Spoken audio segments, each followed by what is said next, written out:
69% of all Americans have less than $1,000 in their bank account, yet the housing market rages on. Hey everybody, thanks for checking into the channel. If you're new, my name is Scott Walters. I'm a California licensed realtor in a red-hot, euphoric Southern California market where it has been complete buyer herd mentality, drink the real estate punch at its highest levels. I started to come to YouTube and warn people, please be careful in these times. We are definitely in a real estate bubble created by government stimulus and stimulus programs. If you're returning, I want to thank you. I want to congratulate you on sticking with the channel. It has been my absolute pleasure to serve you. So before we get into this red hot topic, I am going to politely ask you to give the video a like, subscribe to the channel, leave a comment below, and hit the bell icon so you're notified when new videos come out. These are uncharted territories that we're entering. It will be very beneficial to stay close to the channel. All right, folks, so here's the deal. 69% of Americans have less than $1,000 in their bank account. Absolutely craziness. And like we've talked about, there's never been a bigger division of wealth with the middle class slowly disappearing. And while the government and us as a society has always had to take care of our neediest, as we should, we're now taking care of the middle class. And so one of the things as a realtor in one of the most expensive places, euphoric, cutthroat atmosphere in America or the world for that matter, I have weekly sales meetings with our brokerage and really get a good temperature check and keep my thumb on the pulse of our industry. A lot of times I'm just shocked, baffled, and amazed to see some of the realtors so short-sighted, having gone through the '08 crash. Now, many of them have not. And again, I turn my camera on and go. I don't create edited, watered down bubblegum content anymore. I used to. I know how. You deserve straight talk, and that's what I've been bringing you, and that's how this channel took off. But one of the things that's so alarming to me is that in our sales meetings, I've watched months and months, or been in months and months and months worth of sales meetings where it's constantly been, just grandstanding, acting like this market is normal, going from, regular sales transaction to sight unseen, waiving into contingencies, inspections, and appraisals, meaning you don't know the health of the house, you're rolling the dice. But we're not going to stop there. Not only you're not going to pay fair market value for it, we're going to go way above and beyond 20, 30, 40% of above already inflated numbers, and agents not even having the guts to admit that this is not a normal market. We are in the biggest real estate bubble ever recorded in history. And while some markets are going to be different than others, I can tell you this, the one I live in is insane. And I got to the point where I was helping people during the pandemic.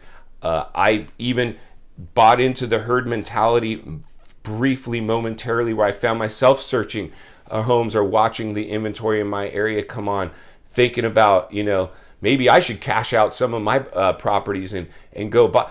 And it was so fleeing for me. It was just a fleeing thought. I was like, are you kidding me? Are you kidding me? Would you actually go out and buy right now? Let's keep our cash on the sidelines and let the dust settle from the pandemic. Again, I always say, just because we have our masks off, it's not all rainbows and sunshine yet. We need to let the dust settle. We need to pay the piper, and we have not even reached ground zero yet. I think because people are able to get back out and have a little fun and travel, and we're paying double to do these things. We're almost paying double for travel, hotels, food, eating out. The portions are smaller and the price is higher. I mean, the inflation is insane. And here we have 69% of all Americans with less than $1,000 in the bank. And so it's just this division of wealth is insanity. And so one of the things that I found super alarming in the last sales meeting, and I've watched this clear shift, and I haven't even seen one agent other than myself yet say, wow, I apologize to come to you guys and let you know we're going to be showing this property only privately, not publicly, on Thursday, and reviewing offers on Friday. So please, I know it's insane to ask you people to do this, but because of the amount of offers we're getting, that's how we're going to orchestrate this property. Not even people acting like it's normal. And guess what, agents?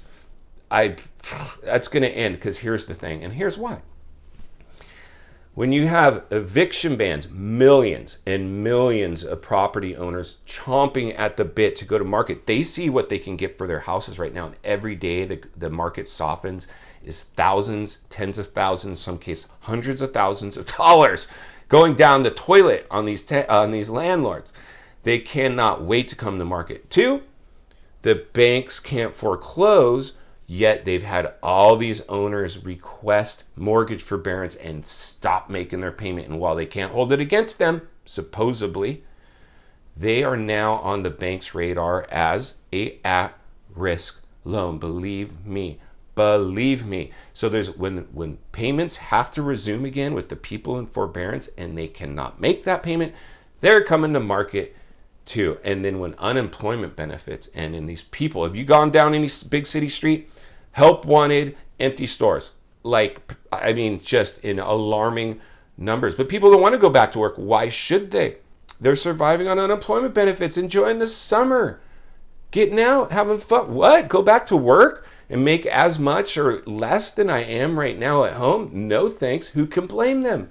And a lot of these people are probably the people not paying their rent, partying it up. Folks, there's never been a time in a history that I'm aware of where we need to pay very close attention to these fiscal. These are fiscal cliffs, not fiscal hills, not fiscal, speed bumps. These are fiscal cliffs. And if they all ended at once, if we were today going to end eviction bans, mortgage forbearance, foreclosure bans, unemployment benefits, and stop the money printer, it would be a complete economic collapse of catastrophic proportions. And I hope you guys understand that. I really, really do. Because can you imagine, even if we took all the people that are not paying their rent right now and kicked them all out onto the streets tomorrow, that alone would cause such a civil unrest.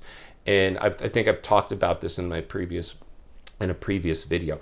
One of these fiscal cliffs alone could easily take a huge bite out of the economy, but if they all ended together, it would be, in my opinion, catastrophic. And so as I attend these sales meetings with agents acting like this is just normal, business as usual, this is the best thing that ever happened, and again, made tons of money during the pandemic, and I almost feel guilty being a realtor. I seriously do. That's why I came to YouTube and started giving the straight talk. You know what? It's not all about the money for me. It is not. It's about sleeping good at night. And again, ignorance is bliss. There's just a lot of people that are ignorant to this, and I get it. And I could be wrong. I might be eating my words, but I have a very strong feeling I will not. I will be congratulating my audience for remaining realists on the sidelines, sticking with the channel and positioning themselves to increase their wealth. And that's my goal with this channel, is to increase people's wealth. For me to remain wealthy, I have to make you wealthy, and that is my commitment. So even in the richest city, in one of the richest cities in the world, where I happen to be, in the sales meetings with agents not even making mention that this might not last forever, I had an announcement take place to please donate to the local food banks, as there are plenty of people hurting out there. Thank you very much. Have a nice day. Enjoy your piles of escrows. Got to come up for air. This is insane, folks. The herd mentality, the drinking of the real estate punch is across the board. It's with agents, it's with the public, it's with everybody. Now, again, there's many that are going to say, hey, the last real estate crash was different. It was due to bad loan practices. And while that is absolutely 100% true, there was more contributing factors than purely bad loans. The banks exploited these bad loans, packaged them up, and sold them to Wall Street and other big real estate companies, and liquidated and minimized their risk and dumped all the bad loans, sold them off in packages. Yeah, you might get a couple good loans in there, but the majority of them are bad. You're going to end up with distressed, foreclosed property. And so why this is so similar with this is that last crash of '08 produced herd mentality of people racing out to buy at the height. We saw the same thing with the pandemic. Herd mentality, people racing out to buy at the height. Then back in '08, instead of mortgage forbearance, you could call and request a loan modification. You could just basically, I think a basic letter, not even on a form, just scribbled out on a napkin that you had a hardship. And the banks would say, sure, how much do you need to reduce your payment by? And you could pick a number and they would reduce the payment. And there's some fine print. And at the end of that, you're like, hey, I thought I was in a loan mod. And they're like, nope, you owe all this back payments. And that's when people started doing cash for keys. That's when people started just jumping out. And so what we could potentially see here is something very similar. It'll be different in many aspects, but like I said before, people just like back then are doing this now, and they're taking mortgage forbearance and they're racing out and buying at the height. And back then, they're racing out, buying at the height, and taking loan mods instead of mortgage forbearance. Very, very similar. In fact, back then, in the last crash, people had to make some form of payment. You couldn't just not make your payment. Now we don't even have to make our payments. And so again, folks, I just think right now the smart, wise thing to do is wait for the fiscal cliffs to end. Let's let eviction bans actually for real this time end. Let's let mortgage forbearance for real this time end and let people start making their payments. So we're going to see how many landlords come to market after the eviction ban ends, and we're going to see how many people can actually go back to resuming their payments and didn't get into a wobbly forbearance and are not forced to market. I think both of those scenarios are going to produce, they will, guaranteed. I'm just going to say it right now. I'm guaranteeing eviction bans and mortgage forbearance resuming are going to produce inventory. And then third is the banks being allowed to foreclose. This is the first time that I've ever seen where a bank could not foreclose on somebody not making their payment. And so there's going to be some people that are going to be forced to market and do short sales because they either pulled equity out of the house and equity lines and can't resume making their normal payments. So they'll just be forced to market and there won't be much equity left. And the banks, we already know, have shrank back and already reduced personal lines of credit. I mean, okay, we don't need to get too much off track. And then unemployment benefits will end. And slowly this stimulus money that we just printed is going to cause inflation across the board. And it's going to be a higher cost of living for people. So the middle class are going to continue to shrink. So our goal really right now, let the fiscal cliffs end. Remain on the sidelines if you can. If you just bought, just stack up your cash too, because there's a good chance that you might need some cash reserves to weather the storm.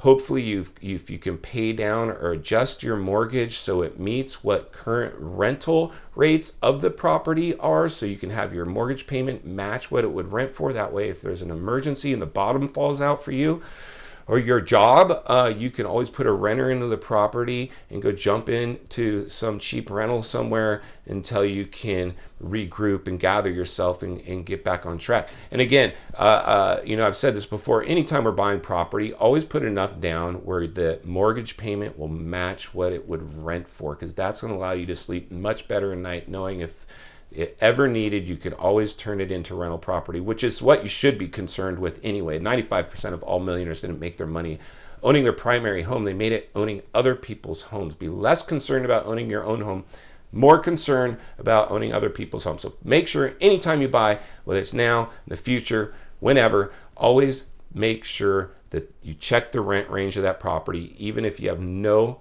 plans on turning it into a rental, because it's just an insurance policy that you will not lose your shorts if something bad happens. And bad stuff tends to happen. I'm pretty sure I just lived through a global pandemic where I saw a massive amount of civil unrest and craziness occur.